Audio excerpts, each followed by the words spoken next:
We at one point ran one of the biggest Reddit networks in the world for sending affiliate traffic. At the peak, they were doing about 80,000 a month. Amazon is an affiliate model because they don't own most of the products they sell. They take an affiliate commission. Most of the business is all affiliate. Modern affiliate marketing is influencer marketing. For every free sign up, it costs us about $12. If they churn, because there's a 7-day free trial, we have to eat the entire $12 for that. And then you need an OTP from your partner to actually access it. It's a very expensive game. And if people like me are trusting ChatGPT for medical advice, which is the most risky one in the world, then I think they can trust it for some flour. Almost all of our employees have equity in one of the businesses they work in. But if you sell information, you're done. If I wasn't a businessman, I really wanted to start a soup company. Say no to everything that isn't a fantastic opportunity that doesn't have the highest chance to make you beyond wealthy. Hey guys, today our guest on our podcast is a rare entrepreneur who's played on the both sides of digital economy. At age 27, Jamie IF scaled affiliate websites into 450k revenue stream, and then he go from SaaS products and hit 291k MRR. And then he shifted his focus on building AI products, AI tools that helps brands grow smarter. From the Sphere framework adopted by thousands of marketers across the globe to making products like AnswerSocrates, Endorsely, AffiliateFinder.ai. Jamie's work sit at the intersection of SEO, affiliates, and AI-driven growth. He knows what it means to build through volatility, adapt to algorithmic risks, and spot the opportunities others tend to miss. So Jamie IF joins us today on our podcast to unpack resilience, innovation, and the future of growth marketing. Let's welcome Jamie IF. Hello everyone, my name is Gundeep Singh Grover. Today I welcome Jamie IF to my channel. I hope I'm pronouncing it right? All good. Perfect. Yeah, great. So, Jamie, we've been into communication on email communications with Jamie's team to bring him on board on the podcast. And finally, we have it. Thank you for coming. Thank you for showing up. We really welcome you. We're glad that you're here. It's great to be here. I appreciate the invite. Yes. And moving on. So, Jamie's just 27. He's even younger than me. And he's done a lot. He's done 450k, I think, revenue stream. He's built multiple SaaS. He's done, I think, 291k MMR in one of the products. He's built Endorsely's AffiliateFinder.ai and whatnot, right? So he has a bag full of achievements. So today we want to break it down. We want to understand that how the mindset is to be when we have to build products, when we have to think like an entrepreneur, and how his journey has been. Because I strongly believe that if you're doing something, if you are into something, there's a journey behind it. So what is the mindset? What is the journey? And where is he going right now? What is he up to right now? So what are the new things he's coming up with? So that's how we'll most probably the podcast would be. So let's start. Jamie, first, please introduce yourself to the audience. Please tell us what has been your journey. Who are you exactly for people who don't know? Sure. So yeah, thank you so much for having me. I really appreciate everyone's time listening as well as yours as the host. My background is I graduated from uni about 6 years ago, and I really wanted to start a soup company, making soup and selling it, like, worst business model ever.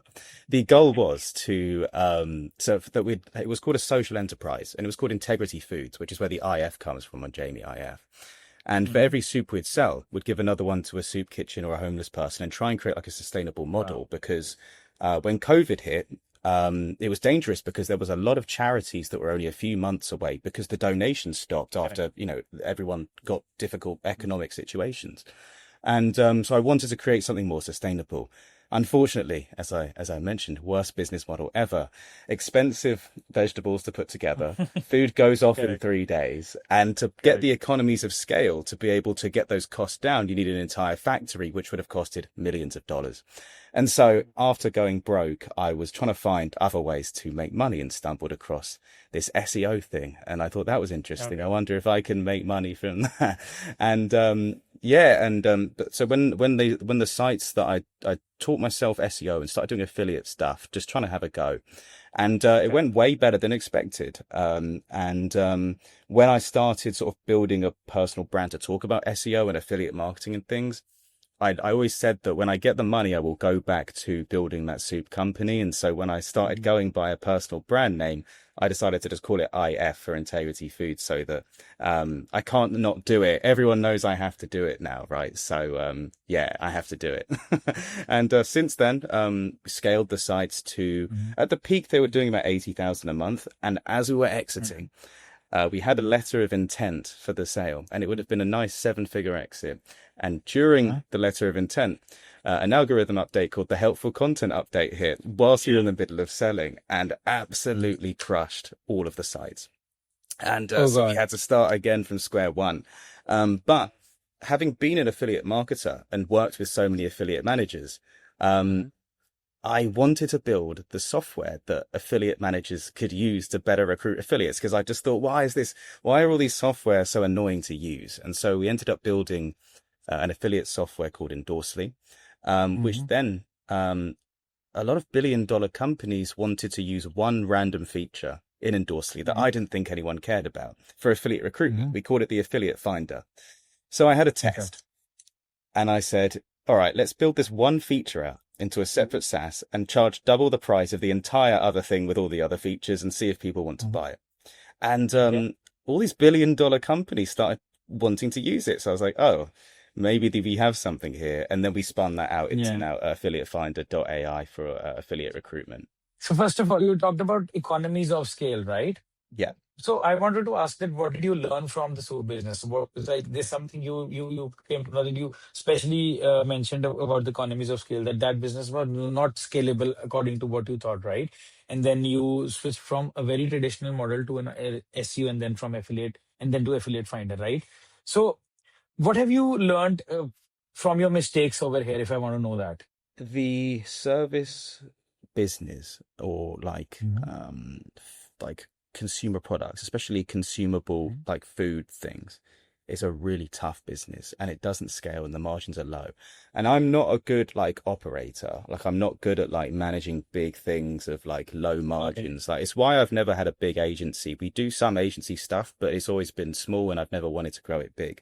Because I'm just not a good operator on like fine margins and analytics. I'm more of a creative.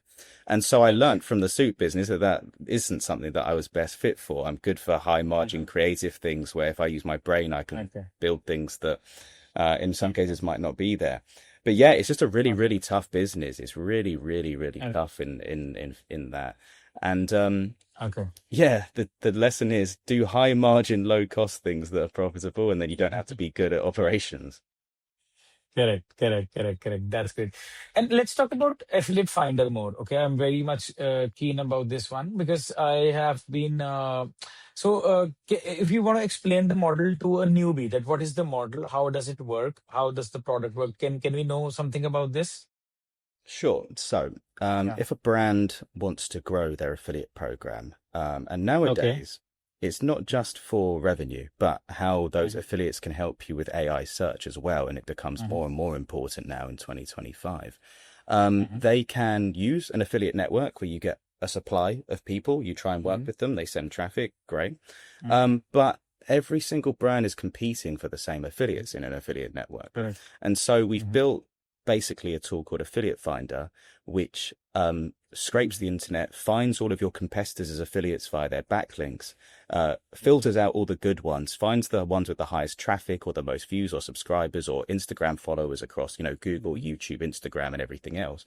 And then based on a sort of a semantic vector database of your brand and an understanding of your brand that the AI puts together, we will then recommend not just random affiliates, but the ones that we think are the absolute best fits for your brand.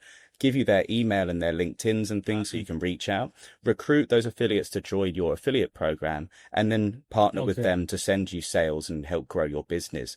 It's a surprising thing. Like a lot of agencies do lead gen. And there's just affiliate with a new name, but just with like less like strict tracking from an affiliate link. And or if you've ever recommended something to a friend, like a restaurant, like that's still like a referral, and it's just affiliate, it's just not tracked. And so life is based on recommendations, and so that's what affiliate is, just with more direct contract terms for what you get in return. 20% recurring for a SaaS, or 4% on the order value of an e-commerce brand. They're just percentages of sale for sending that sale to a business.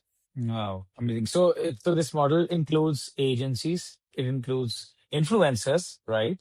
Includes affiliates. How much time did it actually take from this idea to actually build the product to you? Like, what was the transition from the idea to the product in this case? We have been doing this for almost a year now, and it's Okay. been very expensive and hard to build. And we're in for about Okay. $500,000 right now, and it's beginning to pick up Amazing. now. And the revenues are beginning to go up. We've got a fair few like enterprise level clients now that use the software for their teams and their different Yes. affiliate managers for different countries. But it's very expensive, and like I think everyone thinks that SaaS is this like vibe coded weekend project thing. And like it is if you want to Correct. sell $9 a month stuff and make no money, but if you're trying to grow really big, like it's a very expensive game. That is why I wanted to ask this question because nowadays the vibe coding is too much into trend and people say that uh, you know this is something we can just do and actually it's not. You have to be all in the game. You have to put your skin into the game and then you have to ideate. You have to then plan out things and then you need to put money, invest money, burn money in cases, and then that's how it builds, right?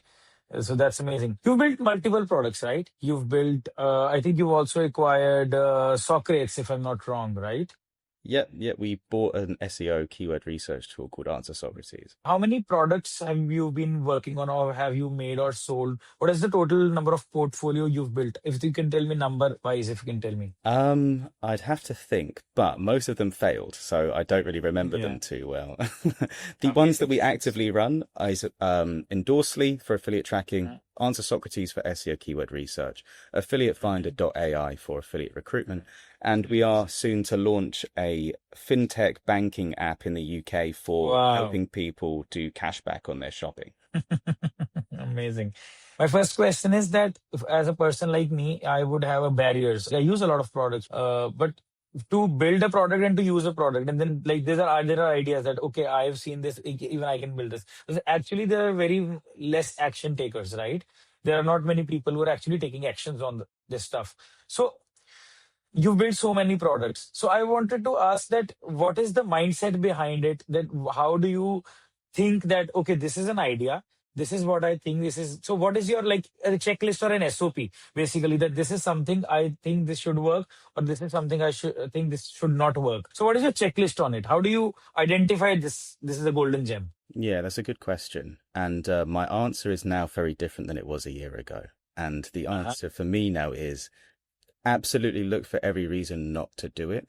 And it Mm. has to pass like can it make you a multi-millionaire and retire you? It is my goal, so I don't want to do like a 5K a month thing. Like it's just I want to Exactly. never have to do this again if I don't want to.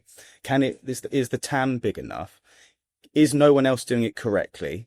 Are you uniquely placed to take advantage of this opportunity? For example, in me, like I've been an affiliate for 7 years, and so I don't feel like my competitors understand what the people want as much as I do because I know what I want. And so, do you have a Exactly. unique advantage? And do you want to go through years of pain because it's not fun for a long time? And also the capital, like the scale you want to go to depends on like if you're starting on your own and if you have the technical Mm. skills, you can build a product, but Mm. do you have the marketing Correct. capital or do you need to hire that out? If you don't have the Mm. capital, then either get it or find a co-founder. Mm. But Mm. it's all of those things. For me, I look for every reason not to do it because it's fun to say you have all these products, but it's actually not because you're distracted and you don't have as much time to build one incredible thing. I would not recommend that other people Mm. go that route, especially if you haven't done this for that long. Focus on one thing you can be the best in the world at. And if you are uniquely placed to take advantage of that and be that number one, then do it. But say no to everything that isn't a fantastic opportunity that doesn't have the highest chance to make you beyond wealthy Mm. is my recommendation. Amazing, amazing. You explained it really well. So, can you tell me, do you work with a team or do you work alone? How's that setup? How's your team setup? Yeah, so we have the engineering team is two full-time developers. One, the like lead engineer, and then we've got another who is a senior. engineer, and then for the rest, we'll contract it out to people that can fill in gaps. Basically, that if we want a certain feature Okay. built or a certain like API connection, we can do that Mm-hmm. whilst maintaining the sort of strategy from the lead engineers. Mm-hmm. We have UX and UI people that we contract in as well for Figma designs and things because Mm-hmm. in the age of AI, anyone can build anything, and so the demands for Correct. like making things beautiful are now higher. And I think most people forget that. And I can spot like vibe coded stuff a mile away, which means everyone else can. And so design just became like 10 times more important to make like a beautiful Yes. thing. We also Yes. have two partnerships managers, an SDR, and a head of operations who's like a project manager who Wow. works on everything, who's great as well. Okay. And how does the hierarchy work? So everybody is reporting to like you, or how does that work? It depends. It really Okay. depends.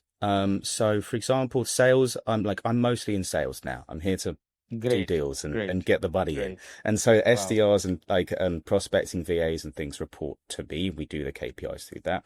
Partnerships management, I will check in on, but it runs somewhat independently because it's deal making, but with affiliates and partners and referral people Hmm. instead.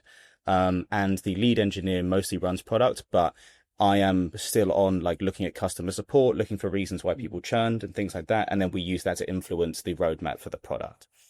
Wow. Wow. Wow. So, okay. So your philosophy is that you believe in big teams or lean team, according to you. What is your philosophy on this? Just one word, lean or big? Extreme leading. Extremely lean. And especially after the use of AI, I think you've been in cashing it on, right? Okay. Let's talk about AI now. So what do you think the take of AI? What do you think that how is it changing the universe of SaaS products or SEO or anything? So what is your take and how are you in caching AI? Because you are, I know that, but I want to know that what is your wording on it? Yes, so to go back to your lean versus big team thing, the biggest impact on AI, and I'm not saying it's good for the world because I do worry about the rest of the world for this, Mm-hmm. but now and I'm not being lean to save money. I think you should just pay one incredibly talented person way more money who is extremely good with AI so they become as good as 10 people. And so like now you have a looser chain of command, less rigid hierarchy, but incredibly empowered people that can do incredible work using AI. And so it's very much informed how, like, for example, I mentioned we're doing a fintech app at the Yes. UK market to do cashback. Our whole philosophy in there is hire, pay them whatever, double the amount and have incredible like high like expectations for KPIs, but also empower them completely to do that. Find someone who is now 10x better than everyone else, who is using AI and things to get more effective to, whether that's in sales, to use AI to automate lead generation and build like great or use our systems for that. But it's making it so one person can do the work of 10 and that you don't need the sort of ineffective communication from having three people do the same thing. And now you can have one extremely talented person own one KPI and just do that one thing as long as it's incredibly profitable and have like leaner teams. As for use Okay. of AI in the Mhm. workplace and things, if that's what you meant as well, all our software is built on AI. We used to do 20 hours of manual prospecting per new client on our affiliate and influencer management agency. We built the software to automate the entire thing. And so now there's like deep Right. workflows that can scrape, filter, use AI to find recommendation scores based on the vector databases that we've built to sort through them, and then put them through another filter to take all the worst Wow. matches that we missed out, give you a recommendation score, and then go, these are your dream affiliates, go and make loads of money now. And so like, yeah, That's you can do so much now. wow. Okay, let's talk about this module first, and then I'll go back to the product. Okay, and also tell me that how do you track the accountability of a person? So, if a person, do you believe in freedom, or do you believe in that this is the accountability I should be? Like you just said that as long as the person is generating revenue, right? You just said that. So, do you believe in numbers? Like, do you see the results? Do you see? So, what is the accountability versus freedom on your point with the teams? Um, You can have both. You can have freedom to Okay. do. I Uh-huh. entrust you to be clever and choose how to best use your time, but you also Uh-huh. have to be accountable to the KPIs. I don't care if you work Mm. 1 hour a day, if you make me and yourself loads of money. And almost all of our employees have equity in one of the businesses they work in because that is like how, like, I love that because now they're on the same war as you, running into battle Yeah. with you and going on there. They're Yeah. comrades in the war. That's And all you have to do is align the incentives. Some people want to have equity because they want to feel the ownership of the business. I personally enjoy that the most as well. Some people want bonuses attached to that so that they have something to strive for more money, because usually if you've got a family and things, that's what you want more than a long shot at equity. And some people do their best work without any bonus structure and just a nice salary so they know they're safe and comfortable and things, and that's what motivates them.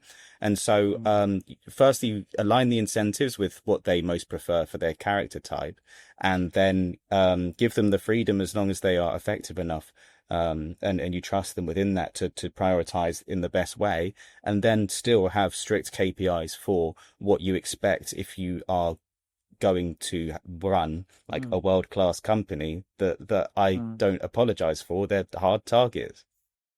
Mm-hmm. Great. That I think that's quite good. Like giving equity and putting them all in, but that depends. Like that's a very smart way. You just said that there's a like, okay, you're giving them the ownership, but the character of the person, that what he's looking for, is he looking for that kind of equity kind of system, or he's looking for stability and maybe so you identify the character of a person and then give him that kind of offer, right? And that in which there's the maximum benefit of the business, if I'm not wrong. One of the best interview questions you can ask if you want someone to choose you who's available over someone else they're interviewing with is just to go, what do you prefer so I can make this work for you? And they'll tell you, I want equity, I want a bonus structure, I want a higher salary. And then you work to build those incentives as a partnership. Wow. And now you never have to feel guilty if you go, what's going on here? Because you're on the same team. Yeah, I put the marker. I think this is going to be a very viral reel, I think.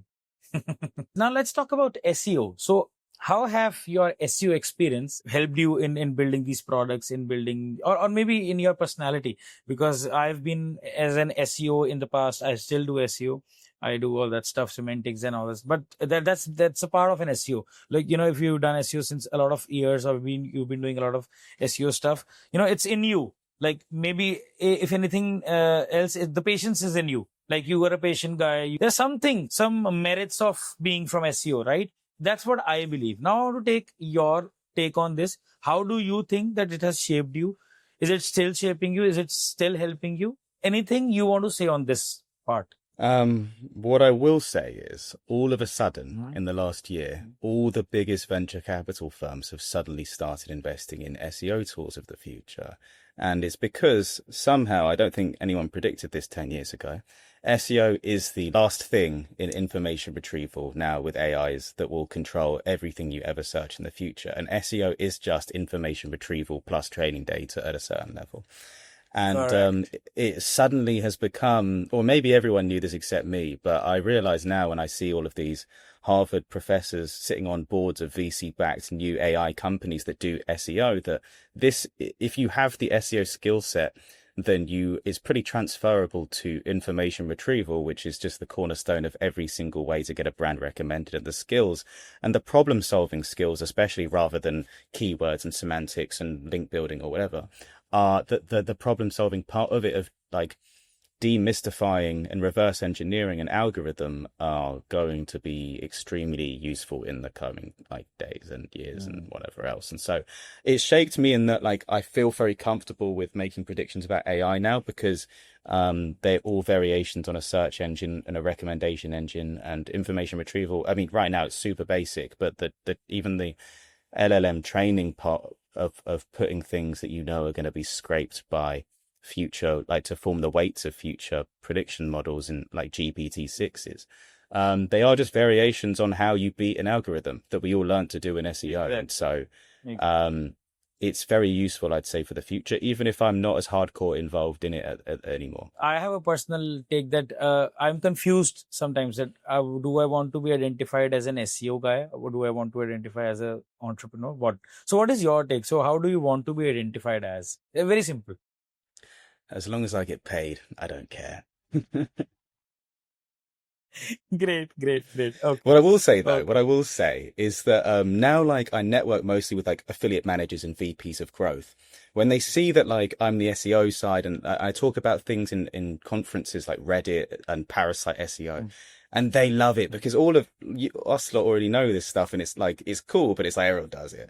all of these lot Yeah. love it. I'm someone's booked a call with me, a good friend, very influential in affiliate marketing, in about 4 hours time, who was just like, I need to pick your brains on Reddit. And it's like, okay, cool, deal done. And then you do business from there. So it's very good Yeah. for like building relationships, having done SEO in the past. Yes. So if they want to call me an Yes. SEO, fine. I think I'm just a businessman, but if you want to call me Yes. SEO, fine, whatever, like it's fine. Yes.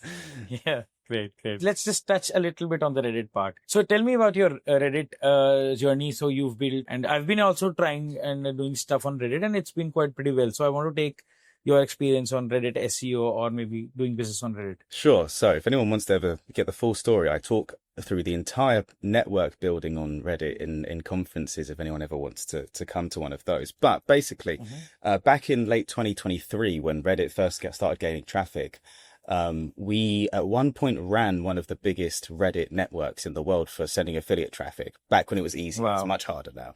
Yeah. And it got to the point where we were running, I think, 50 or so accounts on different proxies, on different anti-detect browsers, and then built like this, like a very early AI way of like putting loads of filler comments in, like just to get karma, buying up votes, and then using like that to then go and get the top comment on the one that would recommend the best like drones or whatever to get affiliate later on, right? And Wow. you can't really do that anymore. You can't do Yeah. that anymore, because you can't put links now get sent straight to the moderator, who is Correct, more correct, likely correct. to ban your account.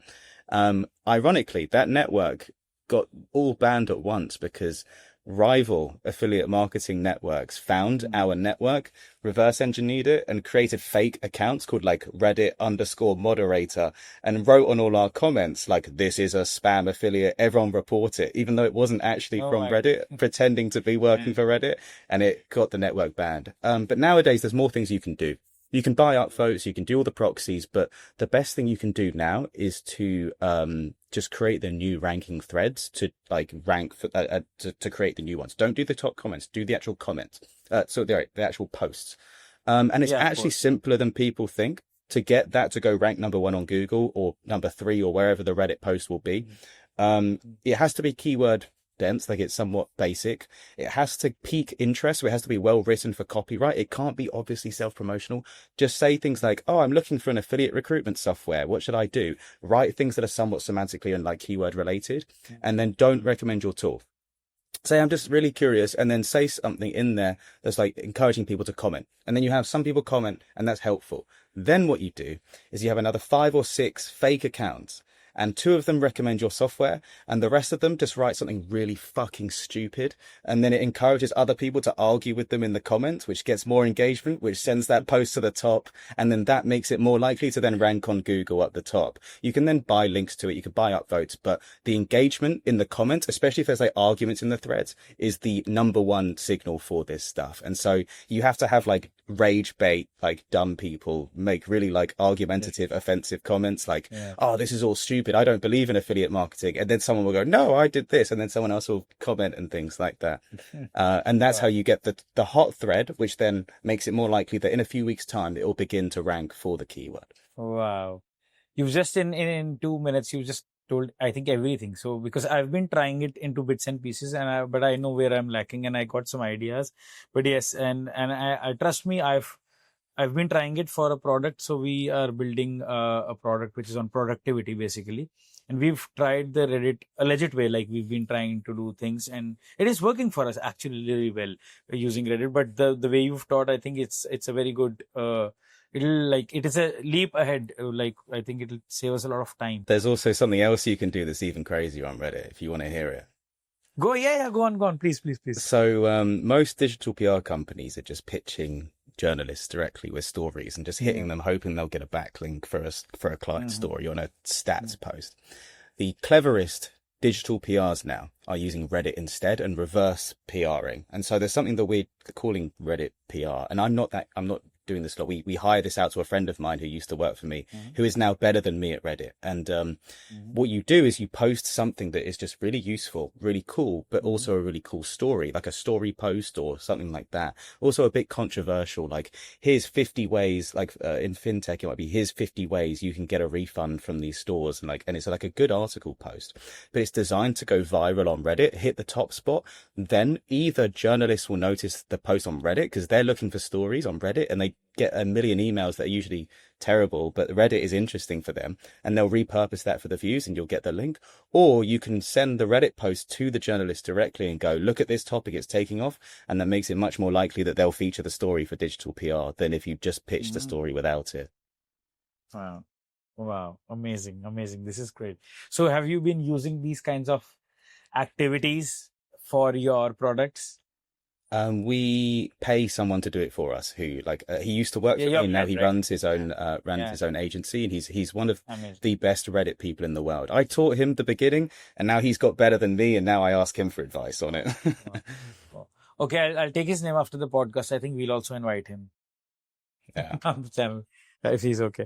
Great, great, great. Thank you so much for this knowledge. We'll also, so what we do is with every podcast we do, we take one step and we like at least one thing we try to implement. I'm not saying this one, but yes, some things I'm going to ask now which I want to implement. Let's move on to why did you acquire Socrates and what's your vision for it?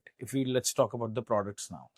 So, Yeah. Socrates, we had used in our affiliate sites back in the day, like years ago, and it was just a tool we used for like FAQs and things. And then it broke in 2023, and it's just stopped working. And it had at the time I think 400,000 page views a month, crazy popular, Okay. one of the most beloved Okay. tools. And Ah. my friend Sasha, who runs a SaaS called Journo Finder, just messaged me. We have a group for people that live in Bali. And he was like, Mhm. yo, you know the guy who runs Socrates? He's just said he wants to sell it. And I was like, I know that software. I know that. That's cool. And so it turns out, yeah, that there's a group in Bali for indie hackers that make software. And they go and they meet. It's called HackerGoo in Canggu. And one of the members of that Telegram group chat was selling AnswerSocrates. And I was like, I'll buy it. Like, give him my number and we'll get on the call and sort the deal. Mhm. It took about 3 months to do the deal because of some like differences of valuation and like who would fix it before we bought it. And eventually, yeah, we finished buying it and spent a lot of time and money fixing it up. Like now it does keyword clustering, recursive keyword generation, has search volumes and competition and other data and things like that. And it's become a much more robust tool now. And I think it's growing about 50% month on month now, which is crazy because Wow. none of my other softwares have grown that fast. Wow, amazing, amazing. Just tell me that how do you do the feature research? Like this is the feature we want to put in. So I think it's a stupid question to ask, but I really want to know that, like, many people try to build products, right? You've built a lot of products, so you're the right person to actually answer it for me. So how do you think that this is the product? Everyone builds a prototype or thinks about a prototype, but then what would be the feature? What would be the roadmap of a product? So how do you decide that this product will have like clustering? Okay, this would have this thing, this would have this. So we've seen products to grow from one thing to another, like Surfer SU, if you take an example, it started from something, it is something else now, right? It's a Hrefs, if we take another example, it's a whole suite of tools now. So how do you plan or think of the roadmap and how is the iteration? How's your experience on that? You tried something, you built something, but now it's something else. So what is your take on this? Yeah, good question. I wish I had a better, more organized answer, but honestly, and sometimes a customer or an early tester will recommend something, and I'm like, that's a great idea. Or often they're like, Okay. if you had this, I'd pay you lots of money. And I'm like, okay, now it gets to be a priority because now you're going to pay me. And sometimes it's me just thinking, I think that would be cool. I think we can do it. So I'll be honest, like there isn't a good system for that. I wish I had better advice to give, but I'm not that organized with building. I guess it's dependent on but what I will say is most people don't know how to write product specs for developers. And that product management is the most crucial skill. And until recently, I was terrible at it. And if you're non-technical and you want to get a product or feature built, everything has to be so clear. You can't just write a paragraph and go, make me this entire thing. You have to go through designs for every screen, mapped out the complete UX flow, get the Figma developers to turn it into something that like resembles exactly what the UX will be. Then you discuss the actual technical requirements, at the APIs on the back end and things. Only then do you start actually building the thing, unless you want to go back and forth for 4 years and never get it done and take 10 times longer. Like, it's annoying when you have to spend 8 hours talking about 2 buttons. I mean, not literally that, but like, about little things. But it saves you much more time on the actual build, because the idea is cheap, the execution is expensive, and these things are slower if you move too fast, and you have to just be super clear. And the communication is the biggest part. Yes.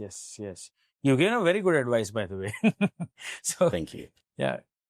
So that shows that you like your calculative side of the brain is like, actually you have the wits are great.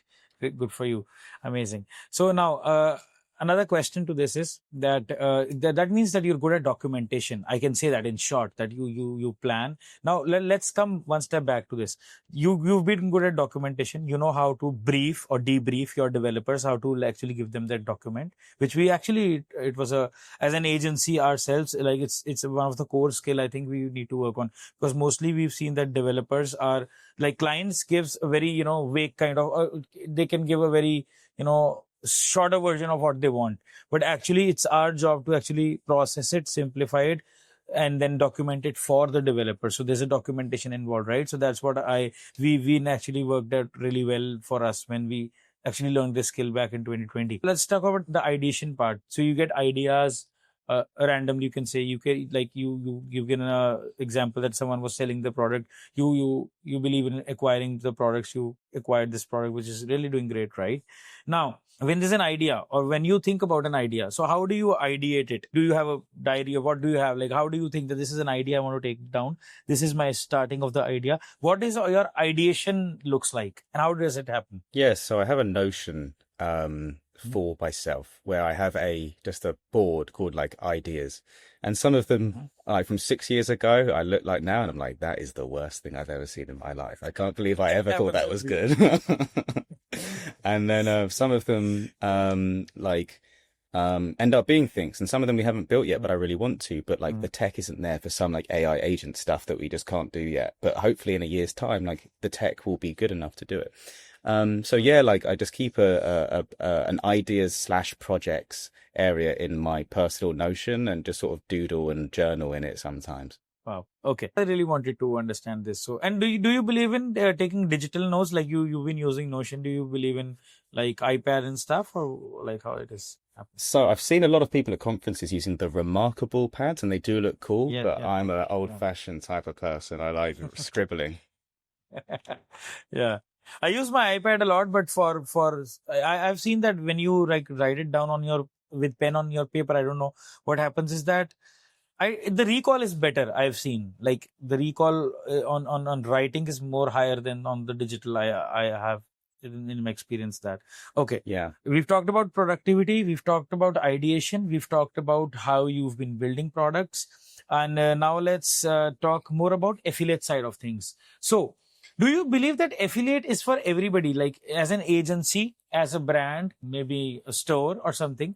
Do you believe everybody can work on affiliate model? Can everybody have an affiliate? Can everybody have that kind of model? What is your take on this? And how can your product, or randomly, like your industry experience, what do you think can help into it? So my mum recently retired, but she was a physiotherapist. And a few years before she retired, she created a little MIDI thing that I advised her on, where if you finished your physiotherapy session for your massage or your back pain, you'd get a little voucher, and it said, refer a friend and get £10 off your next session. And that wasn't tracked, that wasn't considered an affiliate, but those customers were all affiliates. And so people think that it's just Google SEO traffic, but life revolves around referrals, word of mouth recommendations, and those are all a form of affiliate marketing.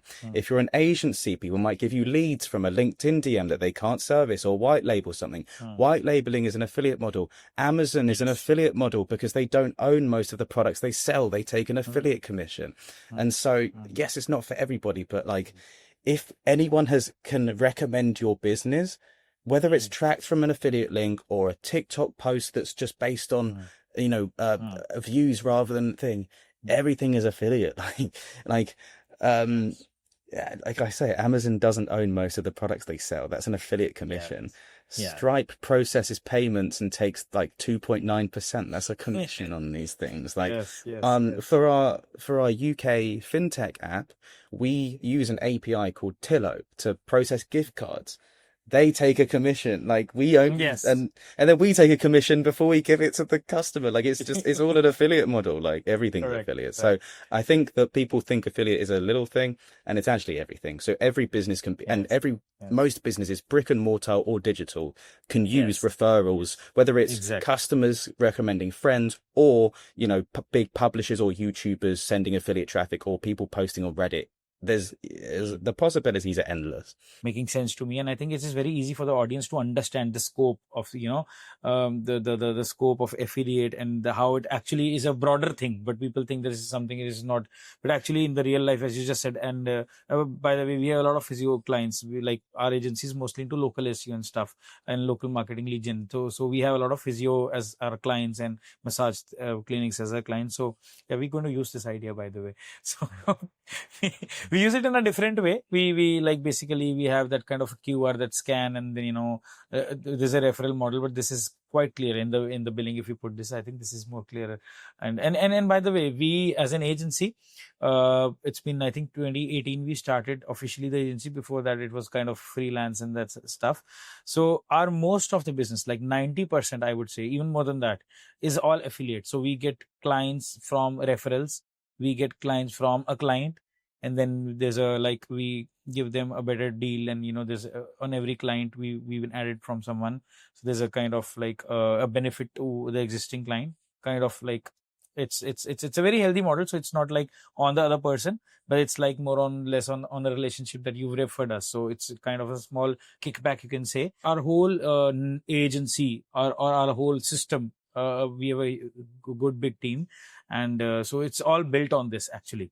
So we are not kind of digitally smart affiliates, we would say, but rather that, as you were saying, that we've been building stuff, and even we have a lot of agency clients. So we have a lot of people who white label our services in UAE, especially in UK, and even in UK we have people who white label our services. So our whole success is actually built on this, I would say that today. So it's all referrals. It's all affiliate. So white labeling is affiliate. Correct. And very happy about it. Actually, we are in a small town. So the thing is that we are able to provide good services at a good price because our cost of production, you can say, is low. Because we are not in a very, in a city where the cost of living is high. So we calculate all these things. Initially, you just said one thing, actually, when you started the podcast, that you believe in creativity and building high margin creative services. You just said that, right, in the starting. So something that kind of boutique experience we believe into.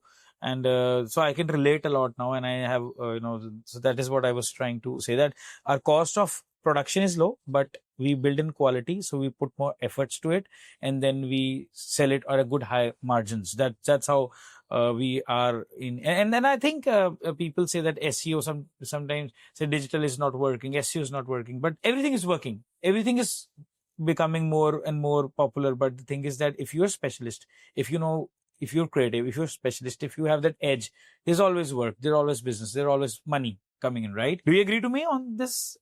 Yeah, 100%. Okay, great.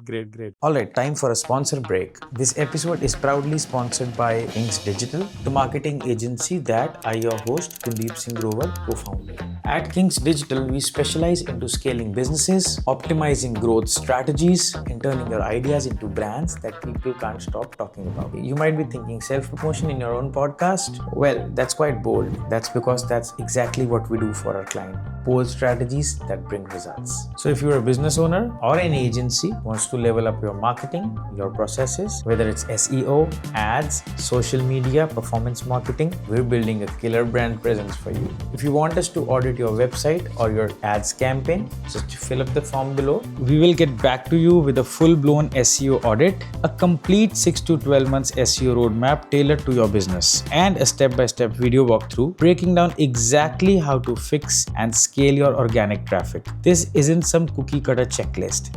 Trust me, our team spends an entire day crafting this report. Trust me, if we're good enough to sponsor ourselves, we're probably good enough to help you crush your goals. Alright, that's enough of us now. Now let's get back to the show. Can you tell me on AI, what do you think that what is the best AI use case you've been personally using which has helped you with a lot of time? You can talk about personal experience, or you can talk about professional use, maybe. You know anything about it? I'd say there's a lot. If you've got 5 minutes, I can run you through sales, meeting productivity, affiliate recruitment, like some SEO stuff. Like, so for sales now, we can get so much better, and we can vet sales calls and SDR like demos and things so much better because we get the transcripts.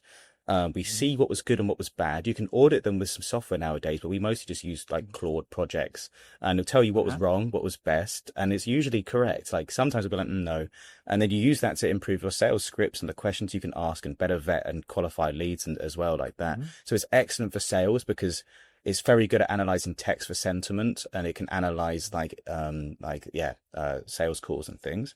For meeting productivity, it's excellent because you can transcribe everything in a call, get the transcripts, action items, add that to your project management software, and that's excellent for just saving time. And I'm not organized. If I don't do this, then like it's not going to get done in the right way.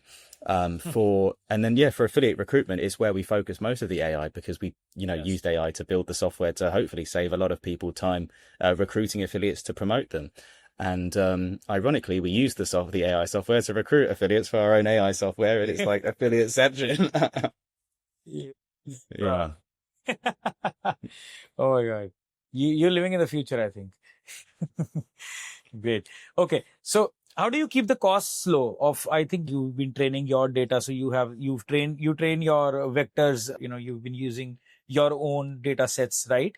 To train your AI. So how do you keep the costs low for this? You can't.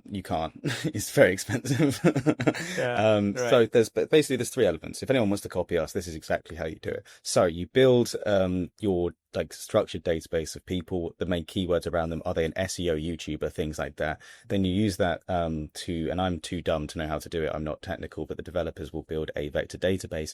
You then have to filter out like competitors. For example, if you type in best CRM software, a lot of and your HubSpot looking for affiliates, a lot of other competitors are going to be ranking for that with their own article that ranks themselves top. And so you have to automatically remove all of those. So you need to put it through AI's, a ChatGPT API to then go, is this relevant based on this really long prompt? Filter out all the people that aren't relevant. Then only once you've gone through both of those, display that with a relevant score for the person. And so it's not cheap.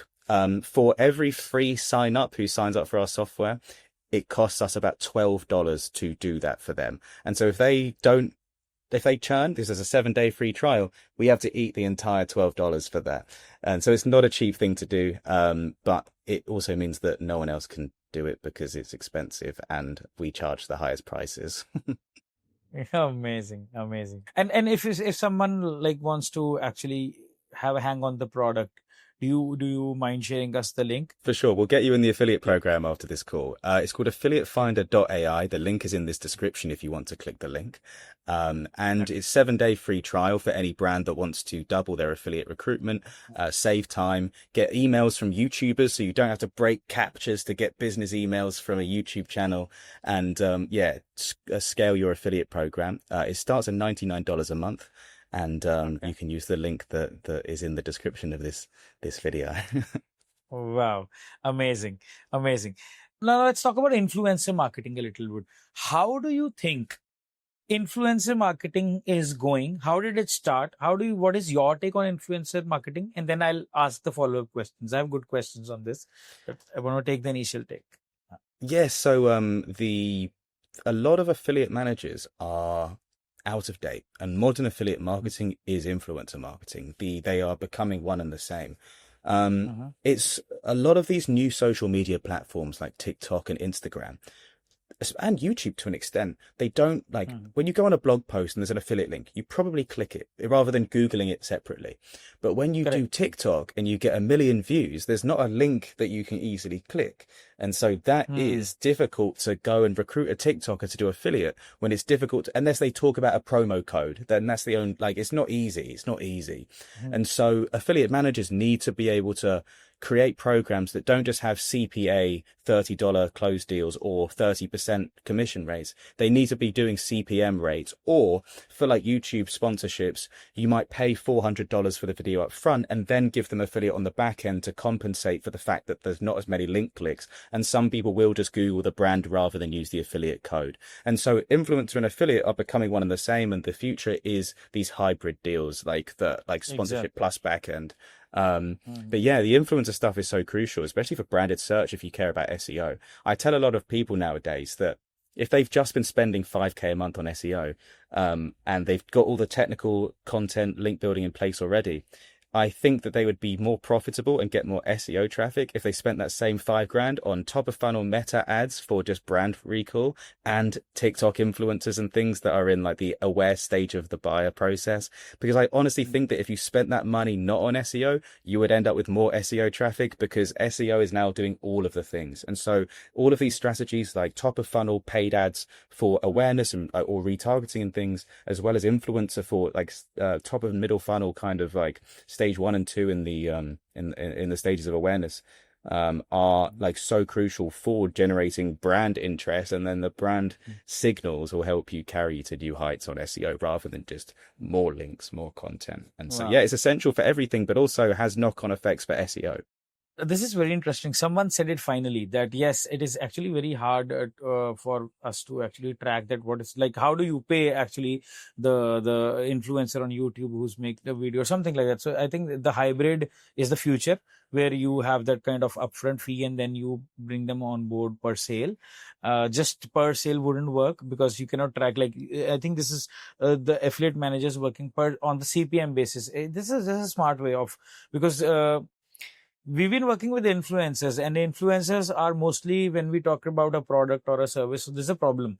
Influencers are looking for something which is based on CPM, or maybe based on the impressions, or maybe based on the views or likes, whatever. And the affiliate managers or the products or the companies I want to give on the sales. But the branding which is happening is actually the benefit of a brand. If person is mentioning, talking, and maybe so the branding which has happened, so there's some portion of affiliate and influencer which is the branding part, I think, and that has to be tracked down. So that is why the hybrid has to be there, right? If I'm not wrong, right? Yeah, so what you can do is, and to like, so the best way to work with influencers, number one, don't ever just buy a post. Make sure that they understand from the beginning that you're there for long-term collaboration. It means you can get cheaper Hmm. deals, and they actually care more because you're trying to actually help each other.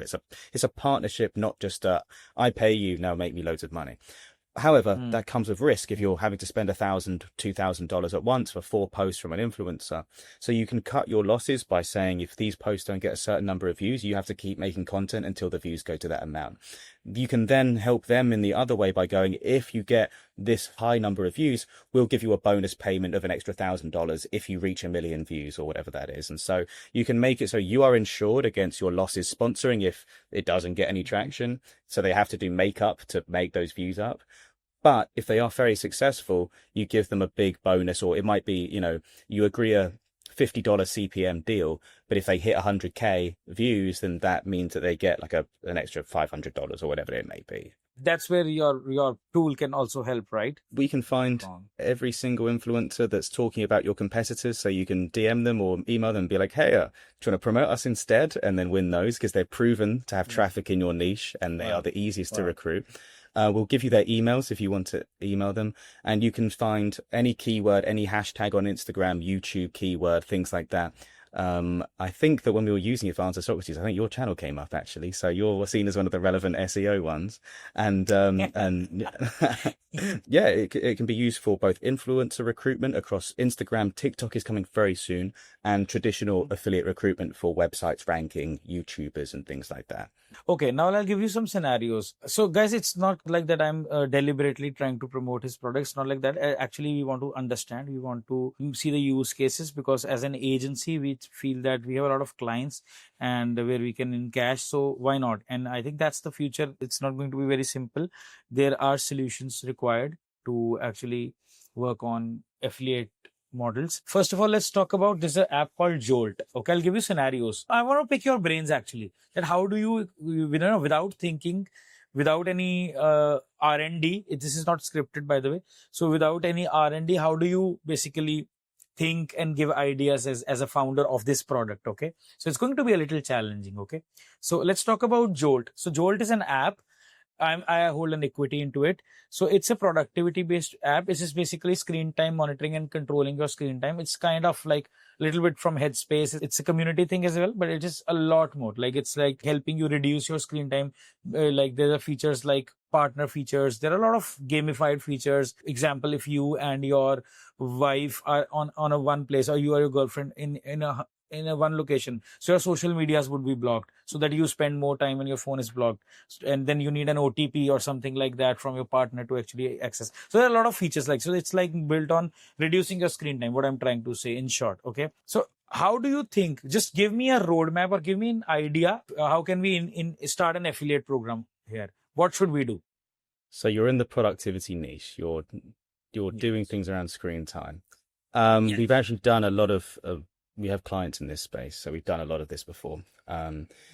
What do people associate with things like productivity? What are the channels associated with them? The number one we've done for this is going after Notion influencers and YouTubers that talk about Notion. Notion influencers, YouTube influencers, people who are promoting competition, we can say, similar products, and top influencers. That I think that's a great idea. Now, I want to know the mindset about a brand, like how a brand should actually understand this. So what I'm trying to say is that, is a brand looking for like spending on affiliate marketing or affiliate budgets as an added cost, which is every month, or it's like a one-time campaign? How do you explain this to the clients that you guys need to spend, like for example, set apart this much budget every month, which is going for affiliates? So how does that work? Because this is a problem we face with the brands. To explain them, what should we do? It's never easy, especially when brands have a view of affiliate as like performance only, and that's just not how it is anymore. And so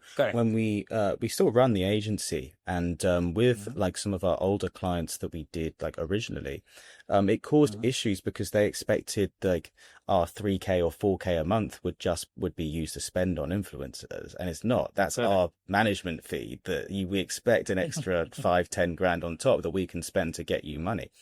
The best way to think about it is to show them their traffic data and see how the referral traffic converts versus everything else, and show them the affiliate software data and show the conversion rates versus everything else, because people trust other people and people trust recommendations. It gives them a sense of security. It's also why ChatGPT converts so well, because it's like a mini sales consultant and you trust what it says. If it recommends your product, it converts 10 times better than an organic search. So show them the conversion rates. Treat it like paid ads and organic, and show the page views you get per dollar, and then show it as a benchmarking tool then. Explain the benefits of affiliate in terms of AI recommendations, show how that will help them in AI search beyond that, and it's an essential tool of AI search.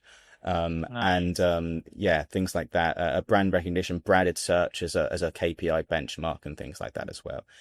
This is what I'm actively doing to like show clients the benefits beyond the revenue, though obviously our goal is to make them loads of money anyway. And like we get a lot of people try and like white label our services now because we can do that in a way that gets them like the AI stuff. And so Amazing. yeah, the affiliate for AI. I was just talking about this in Shenzhen in China last the weekend, about how essential AI stuff is how like the affiliate side is, because if you just own your own website, you have one shot at being in the information retrieval and being amalgamated into an AI answer. If you have 4 of the 10 sources that say Jamie is the best SEO, it's more likely that it's going to say that I'm the best, or your brand, or whatever that may be. And you incentivize those with paying if you want to buy a link, or affiliate if you want to do performance only. That also helps you in AI. And yeah, so that's how we justify it to clients. A modern client that understands the benefits on brand and the broader area beyond the revenue will understand, but it's just showing them those things. Wow, you have good clarity on things, I must say. I think you're quite good at sales, right? Am I right? I wish I was better. I'd be much richer. But I think, how did you learn the sales skills? Is there a past experience associated? I just want to, out of curiosity. The first time I ever did a podcast, I was shaking before, and I was so nervous. I was like, oh, I hope I don't mess this up. By the third one, I was mildly nervous, and by the fifth one, I felt fine. I don't care anymore. I still get nervous before I go on stage at conferences, though. I still get nervous there. But the point being, it's always horrible the first time you do it. The first YouTube video you make, you're embarrassed by the next year. The first blog post you write on an affiliate site, you're embarrassed by the next year. But once you've done 50 sales calls and had every rejection in the book, and actually found out that it's not that bad, because you're thinking, oh, they're going to tell me I'm horrible and eat like bad. And actually, it's a collaboration. Like, if you love people, you just want to chill. Like, the best sales is like I call it like being a stealth bomber. Like, you're not coming to sell. You're like under the radar. Like, you can't be detected. Like, the best sales is just like, what's up, man? Like, how can I help? Like, and I tell them, like, the best sales as well is like, you tell them how much they are unlikely to be qualified to work with you and take the upper hand. Like, I mean, depending on if this and this and this, I'm not sure we can work together. And then they're like, no, I want to work with them. And close them all off that. And, but also be honest, right? Like, if you're not a good fit for someone, I recommend my competitors all the time, because I think they would be better for what you need right now. You build the trust, and if they're ready in the future, they'll come to us because you've built the actual trust there. And so just be honest, be trustworthy, don't be desperate, be calm, make friendships, and just be a cool person to hang out with. Correct. Amazing. You just mentioned the Chat GPT. It's a mini model of affiliate, right? Like and then people, the one thing I really, is stuck with me, that people trust recommendations. And that's true.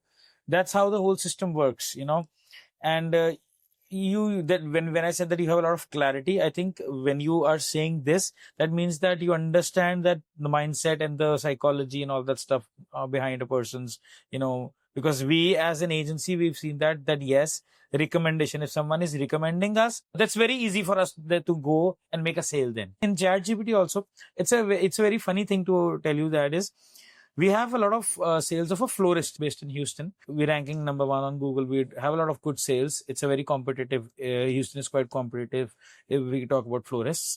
And there, you would be surprised that we have sales from ChatGPT. And the sales, according to the traffic, is quite high. So, for example, if we have 1,000 clicks and we have, for example, $30,000 sales and 1,000 clicks, in ChatGPT, we have 90 clicks and we have like $5,000 to $7,000 of sales. So if we compare the metrics, so from ChatGPT, we are getting, as per the ratio, better sales, because we are actually optimizing for ChatGPT, Claude, but it's working really well. And we did not imagine that as a florist would get a good sales from ChatGPT. Maybe recommendation. Some people are trying to believe that, oh, this is recommended by AI or ChatGPT. We're talking about not people like us, but we're talking about people who are business owners, who are not as smart as tech guys. There are 2 ways. Either they do not believe, or they believe it a lot in, like, it's recommended by AI, right? So it might be good. So this is 2, I think I've seen divisions. And what is your take on this? Well, so you're getting this for $7,000 for 90 clicks? Yes.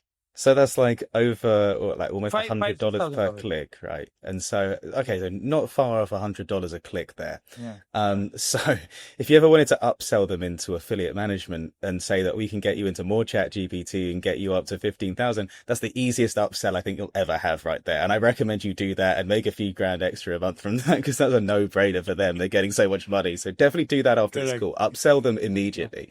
But yeah, you like me and my girlfriend, like if she's got like something wrong, like a bump on her hand, she doesn't call the doctor because the doctor takes 48 hours to get back to you. In the UK, I don't want to have to queue up for 12 hours to get seen by a doctor. So I could just go on my phone and go, what's this medical issue that's wrong with me? And if people like me are trusting ChatGPT for medical Mm, advice, which is the most mm. risky one in the world, then I think they can trust it for some flowers. And so, yes, I think it's Correct. pretty easy to trust right now. It's like a mini sales consultant. You trust it. It Correct. knows everything. It's the mystical ball of knowledge. Like Yes, I didn't think yes, it would yes, be that yes. way. When it first came out, Yeah, I thought, oh, just like it's just taking clicks. But now it makes sense. People trust it. They outsource their yes, thinking, their creativity to this thing. Of course yes, they trust it yes. for recommendations. So we are quite in caching on AI, SEO and stuff, and gave you a florist example. But yes, in real estate, we are quite happy. We've not got any conversions yet, but we've got clicks and a lot of leads from in UAE region and in stuff. We have to still have to get the data of sales. We've still not got it, but we are thinking that we might get sales from ChatGPT this month or Perplexity also. We are quite in caching on this actually. So I think, but I did not think in the way you think. You said that it's a mini affiliate model. So now I'm thinking like that. So you've just changed the perspective basically. Great. So let's talk about SEO a little bit. I want to know what do you think that how SEO is shifting? What is on SEO stake? Would you be doing SEO? Would you be maybe still into SEO or directly or indirectly doing SEO in the coming 5-10 years? What is your take on the industry on SEO in the future on the AI SEO? Anything? If you sell information, you're gone. You're done. If you sell a product, it can be very profitable because the next Mm, generation and well, now basically mm, is not mm, based on information being valuable. Affiliate marketers used to make a lot of money by ranking on Google and getting their information paid because they'd get display ads and they'd get affiliate clicks that would make money. mm, Now those answers are being stolen to train LLMs as well as being stolen to be summarized in an AI overview. And that information is not valuable anymore because it was based on clicks and impressions. mm, However, mm, clicks also don't matter if you sell a product. But mm, people are influenced by things they don't click. Top of funnel impressions are still important. So mm, it means it's potentially more valuable for a product business that might not have got a click. But if you type in best CRM and HubSpot is in the AI overview, that's still very valuable, even if you don't get the click from it. And so if you sell a product business, I think SEO is still very relevant and mm. very, very important. And Exactly. Mm, as the shopping journey changes and it goes from people being at their computers to just speaking into a phone that knows everything, being the correct. recommended thing, even if there's not a traditional click on a laptop, is Mm. extremely important. And so if you sell information, you're fucked. If you sell a product, you have a chance of making a lot of money in the coming years. And that's where I think SEO will go. Amazing, amazing. I think it is also going towards question based more. Like a few years ago, there was like we used to type very small keyword, and now people are asking big questions. People are asking queries. You've been asking medical related queries, and so I think it's also shaping up a little in near future.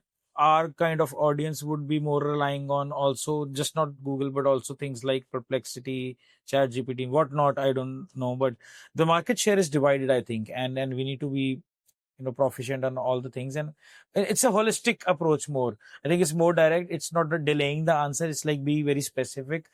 I think this is where it is going, and that old games and all that stuffing and all that's gone, right? Maybe it works. I don't know, but Okay.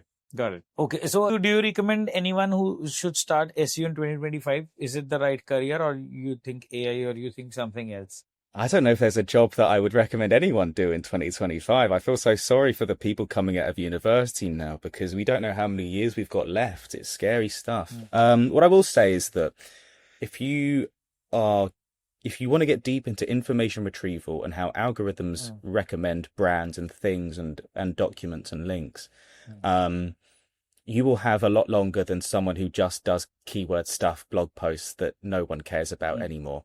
And so, That's what I was. yes, there are some niche uses now for AI focused SEO stuff. If you want to focus on reverse engineering the reciprocal rank fusion, like used in ChatGPT to be able to maximize the chance of someone being ranked and reverse engineer, RRF in there, then you'll have a career and potentially some valuable consulting projects for enterprise. But if you think that it's just going to be blog posts for top of funnel, what is a CRM, then no, that doesn't exist anymore, and it doesn't convert anyway.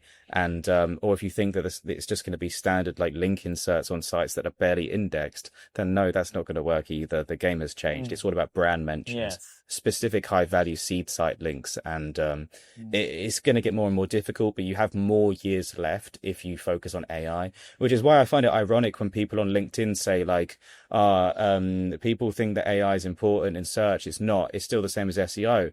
And I'm like, it doesn't need to have more searches than Google. It just needs to have a trajectory that means that in the next few years it will. And so it's absolutely the only game in town. I don't want to be playing on a game where like the economy is tanking, and that's Google. I want to be playing in the next game. And so, yes, it's worth it, but go into AI. Got it. Amazing. Okay. Let's talk about like if you have to start today, considering you do not have any product, you do not have maybe a little bit funding, maybe, or maybe not. So how would you start today? Anything, maybe you can talk about your lame Notion idea from back in the day. What would you do to maybe build first 10,000 or maybe 100K or maybe 1,000? Everyone is okay at everything now because you can ask an AI and get the right information. And the premium on being a generalist doesn't exist. It just isn't a valuable like skill anymore. So if you are the best in the world at one niche thing, there are enterprise level companies that will pay you $10,000 an hour potentially for that thing. And like, so it's kind of reductive to say 1,000, because if you can make 1,000 of something, you can get to the level where you can get 1,000 an hour because you're amazing at one thing. What I will say is that, you need to be so niche and so good, where now everyone can be a generalist because there's information available 2 sentences away with an AI.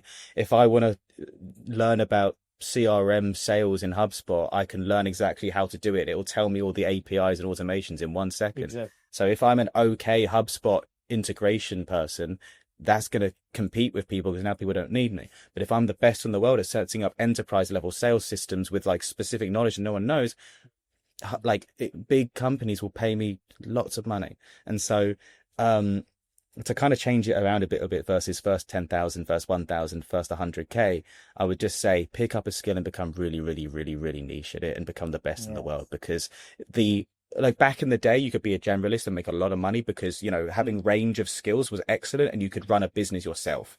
Now, AI can run your business for you, but you have no unique selling point and no unique advantage unless you have an advantage you can press. And for me, it was a lot of affiliate and SEO stuff. For someone else, it'll be excellent technical dev skill, but don't be a generalist because most of it is just a commodity now. Very well said, Jamie. I'm really impressed. I'm actually, that's great, the clarity. I can see that why you've been, how have you been building the products? I can see, I know the answer. You've been very much clear about things. That's a very good skill or very good mindset I think you have. What do you do for the mindset, by the way? Do you meditate? What about for the clarity? What do you do? I do meditate occasionally, not as much as I should do. I did breath work for the first time in Bali recently, and like where like you do like the breathing and stuff, and it was proper like my hands felt like crazy because it was interesting, but I don't do it enough.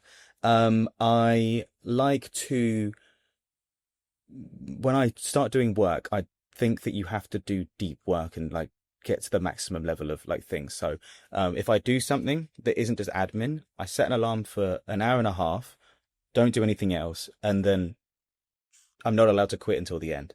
And that helps you train the muscle of being able to focus, because like everyone is distracted when there's TikTok and everything else. Like there's so many options for dopamine hitting everyone who's like, we're all depressed and anxious nowadays, apparently, in these days. And, it's sad, but it's ironic because life is so good for now. You can get your phone out and watch a movie, do whatever, like you have everything to hand right now. And so that's a bad thing because now there's so many reasons to not do what you need to do. And so if we're talking mindset and resilience, it is just boredom is painful. And we used to have to, before my time, like you used to have to do boring things. Before phones, you had to sit in a queue for ages and you couldn't just go on your phone and pass the time, but you developed that resilience. And so like my dad is so much better at just doing something for 4 hours than I am because I grew up with more options. And so in my eyes, you have to train that. And meditation is a form of that, right? Because you are just being bored, like breathing in, out.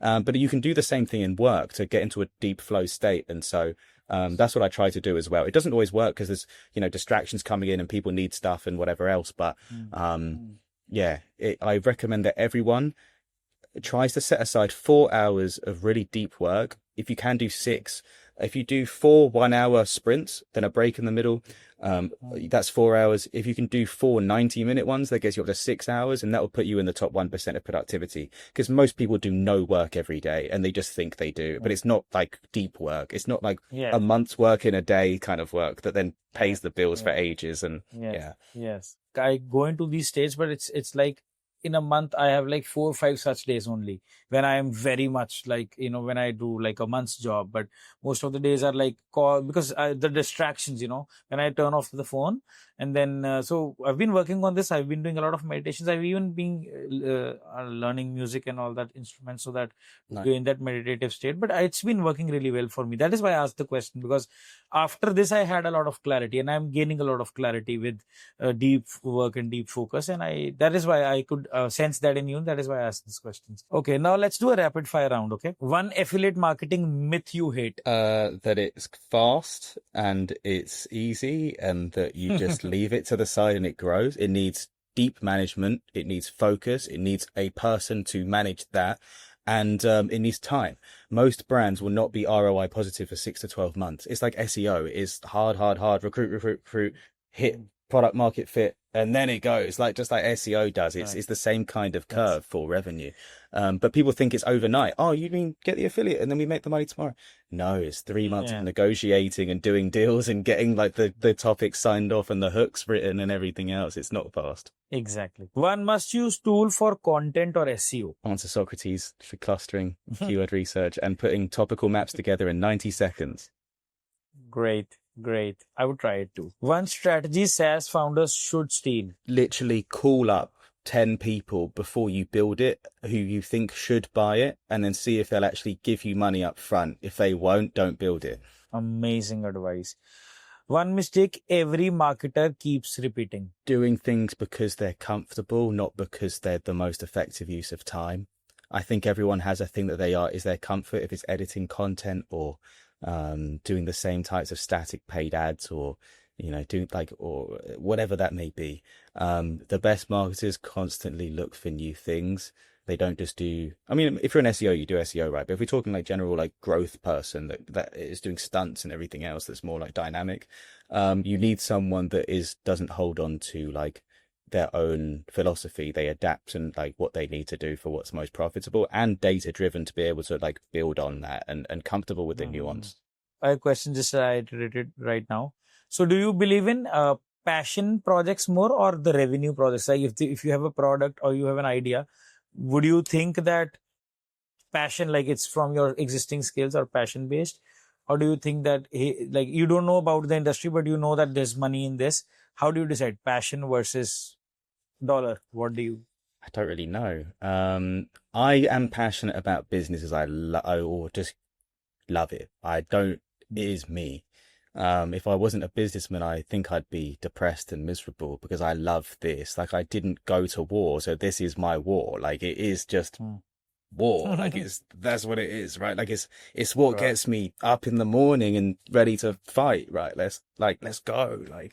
So I'm passionate about business, but I don't think you should build a passion business. I think you have to pick what is best for your, unless you enjoy business more than your leisure time, then you should do what needs to make you money and then do leisure time. And so like, for me, I love it just as much. So I don't care. Like if cleaning toilets paid me $1 million an hour, I'd do that and quit everything. Like I don't care. But in the same way, like I don't think you should focus on passion. But typically, if you've done something for 10 years and you're very good at it, you're probably passionate. And so if you can build that into a business, that can work well.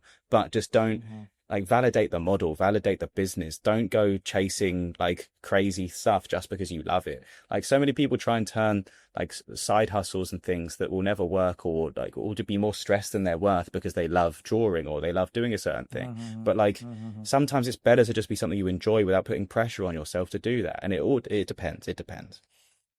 Amazing. Okay. So, what's the most exciting idea right now you have, or you maybe want to work, or if you want to disclose anything, any exciting thing you thinking on or working on? I think we can automate the entire affiliate recruitment process within 6 months and build agents to do that. And Wow. basically, it needs some monitoring. It will need monitoring to keep it like all good and keep things ticking along. But I'm most excited about what I think we're going to do this year in affiliate recruitment to help brands really scale and recruit 10 times as many people, get them activated and things with AI agents. Amazing. That's a very good. I think that's a good idea. Okay. The book that shaped your entrepreneur journey. Any book you want to recommend? The E-Myth Revisited by Michael Gerber, and also The Hard Things About Hard Things by Horowitz, and Seneca and Marcus Aurelius. Okay. Okay. One bold prediction for AI in marketing. One you've just done about the AI agents, but anything as a broader version you want to say? I hope I'm wrong, but most jobs will be gone in 2 years. Yes, even I think that. There's a UK-based podcast, The Diary of a CEO. I've seen his podcasts, and I've seen like I also believe in this. I think there would be so the thing you that the specialist would have the job, a generalist would be gone. I think this is connected to this, right? Yeah. If Right? you're not like an incredibly well-paid person that can do the work of everyone else, you won't have a job. But if you are so uniquely powerful that you can control very powerful agentic AIs, I think you'll earn a lot of money. But I hope it doesn't happen because I think it'd be terrible for the world. Or plumbers would have the job. HVACs would have a job. They would be still making money. That'll take longer. But even like if Yeah, you develop yeah. incredible manufacturing capabilities with AIs that don't sleep and can build tech that we can't even comprehend, that could go in 5 years. Correct. They have just a longer period. That's true. That's true. Amazing. Okay. Even we hope that it's wrong, but it is going in that direction. Yeah, that's true. Okay. One tip for keeping a remote team productive. And this is actually a question for myself. I have a lot of remote team. How do we keep them productive? What do you do for that? Maybe I'm not good at this. I don't know, but try and like have calls that are friendly, like you just chat, like don't get straight into the meeting stuff. Talk about how everyone's weekend day was. Encourage people to have free time. Try to keep boundaries with work and let people don't like if I want to message someone, if I have a question, I'll forget it if I don't ask. I'll always schedule it for the next week. If it's a weekend, I won't give them the notification so they don't feel like they have to reply on a weekend. Give people the birthday off. I think a lot of people appreciate that. And just like I pride myself on all the staff members, unless they watch this and decide that this was the wrong, then the opposite. But I'm a source of pride for me is that I don't think anyone who's ever worked for me who doesn't work for me anymore will say anything bad about me. Like it's how you conduct yourself. Do you vouch for them? Very nice. If they do leave, do you wish them the best and actually check in on them and make sure they're good? And do you always treat them well? Do you not lose your temper? Do you can you like if they're in a difficult situation like in their personal life, do you give them a bit of extra leeway or time off, or don't put pressure on them? Like how you conduct yourself as a person, as a human being, is the same as business, and business is relationships, and people will always repay that if you're good to them. And I think that's important, and whether it's in person or remote. Wow, amazing. Okay, one SaaS marketing channel that's underrated.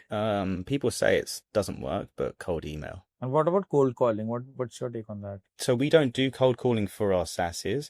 We just do cold email to request a video demo Loom video that the SDR will do based on all responses to either self-service checkout or book a call link. And then I close them at the end as the account executive if they do book the call. Okay. And then AI can do most of the prospecting. And then it's just a matter of the human goes and records the Loom video. So it's kind of like async calls because it's like a video demo Loom video, but not cold Mm. calling. Though I do have a friend who's working on like fully automated AI cold calling, and like it seems pretty crazy. One belief you held early on that you no longer believe. So I used to believe that if you just focused on high quality content on Google, you'd rank, and that that good would prevail. And I don't hold that belief anymore. And I wish I didn't hold that belief when Helpful Content Update hit, because I spent a lot of time improving content and all these things. Actually, it meant nothing. And if I'd just done all the Black Hat stuff that I know now, I would have done a lot better than if I'd stayed trying to actually compete within Google's guidelines. Um, don't break the law, obviously, but like also understand that life is a game, algorithms are a game, and you have to take advantages now. And I don't apologize for that. Like some of the stuff that we do now on Google, like some people would say that's wrong, but like I say, there's no right and wrong. There's no fairness in this game, and I'm here to win. And it is what it is. If I have an advantage, I'm going to press it. And so I no longer believe that algorithms are fair. They don't care about you. And so you have to do what you have to Correct. do. Correct. Correct. Okay, let's talk about the SEO a little bit over here. That what is the like biggest learning you have taken from Google updates? What is this one? Your biggest learning? Yeah, and if you sell information, you're not going to have a good time. But if you sell a product, you won't be hit because you're a brand. You might spend money on Google Ads. You have something that people can buy. You can still make money even if someone doesn't click something. So yeah, I no longer think information is a good business model. I think products are. Hmm. Hmm. Now I actually get it. Yes, and that's true. And you've seen that informative websites are almost, I don't know where they are, especially after the AI thing. I don't think there's a lot of traffic. There's a drop. You might be the right person to tell. But informative websites and information only websites, I think that's not a good business to be in anymore, right? Yeah. Yeah. Great, great, great. Any trick you want to share in the end for SEOs who accept credit? You just mentioned anything else you want to mention? I don't think it's anything new, but like it's not just Reddit. You can do a LinkedIn Pulse article and try and get that index. You can do Medium post. You can use other parasites like Notion, and like I think there's even a Trello hack going on at the moment you can use. Yeah. There's a lot of Yeah. ways to get more links on a SERP nowadays than just your own website. Yeah. But I've seen your review more, I think even for myself, like I'm mostly towards the long-term side of things that, okay, the long-term for you is like building a brand, building a product, right? I would add to this is that when you have referral traffic, when you have traffic from different sources, when you have traffic from Google ad, you have brand traffic and all these things. I have seen that, that is more sustainable. In your SEO journey as well. Do you think that? Have you seen that? What I will say is that it might be short term, but if that content has been pulled into the future of LLM training and then they recommend your brand for 10 more years because it's been trained on that, then it is quite long term, even if the page doesn't last that long. Wow, amazing, amazing. I think that's a good idea to be in. Okay, I think that's all. And the last thing is that how people can connect with you. If anyone wants to connect with you, how would that be? Well, my name's Jamie. I run affiliatefinder.ai. You can use that if you're a brand looking to grow your affiliate program. If you're a SaaS business looking to build an affiliate program and do the tracking, you can use endorsely.com. It's free. If you want to do SEO keyword research, you can use AnswerSocrates.com. It's free to try out. And if you want to learn more about me personally, my name is Jamie IF, I.F. I'm on Twitter, Jamie_IF, same on YouTube. LinkedIn is just Jamie I.F. I blog at increasing.com if you want to learn more about me. And I have a newsletter where I talk to about 10,500 people every week about things around growing businesses, SEO, affiliate traffic, and different tricks that I'm working on as well, if you want to learn more about any of those. Wow, I'll definitely join the newsletter first because we are also working on something like that. And yes, it was a great conversation. I'm just mentioning that the clarity you have is actually, I think it's going to be a long way. It's going to take you quite a long way. I can see that. I want to wish you all the best for your ventures, and I hope you coming to Chiang Mai this year. If they invite me to speak, I'll come. If they don't, then I'll have to miss it. Okay, great, great, great. Thank you so much, and have a good day. And thank you so much again for coming. Thank you very much for your time. I really appreciate it. And yeah, thanks so much. Thank you. See you soon. Bye. Bye. Thank you for sticking till the end of the conversation with us. We hope you found as much value as we did while creating it. If you enjoyed the podcast and want us to bring more such influential guests, then please don't forget to subscribe and hit the like button. Honestly, each like and subscribe help us keep going. It keeps us motivated to make such content which is filled with insights and strategies for you. If you enjoyed the podcast and want us to bring more such influential guests, then don't forget to like and subscribe. Honestly, each like or a subscribe help us keep going and make such content which is filled with insights and valuable knowledge for you. We'd love to hear from you in the comments. Anything you would like to tell us about the podcast? Whom do you want to see in the next podcast? And what kind of questions do you want to ask? And hey, just don't keep the conversation with yourself. Share this podcast with at least one person, can be a friend, colleague, or a family member, or anyone you think can benefit from learning something valuable or getting a fresh perspective. After all, one conversation, one perspective can truly change someone's life. And thank you for tuning in. We'll see you in the next episode of the Business Playbook by Gundeep.